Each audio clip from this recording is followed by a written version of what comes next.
وزیر اعلیٰ خیبر پختونخوا کے معاون خصوصی برائے جلخانہ جات و ممبر صوبائی اسمبلی ملک شفیع اللہ خان نے لوور دیر کے حلقہ پی کے 15 میں دانوار روڈ کی پختگی و کشادگی کے کام کا باقاعدہ افتتاح کر لیا۔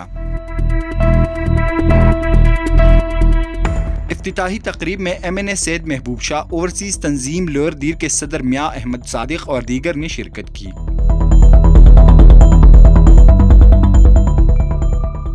تقریب سے خطاب کرتے ہوئے مقررین کا کہنا تھا کہ عوام کے ساتھ کی گئی تمام وعدوں کو پورا کر کے لوور دیر میں انقلابی ترقی لائیں گے۔ ان کا مزید کہنا تھا کہ منظور شدہ فنڈز کو مختلف ترقیاتی منصوبوں پر خرچ کیا جائے گا، جن میں Timergara medical college, Timergara teaching hospital, Panjkora right bank canal اور دیگر ترقیاتی کام شامل ہے۔ وقاص ہارون، sportsstory.news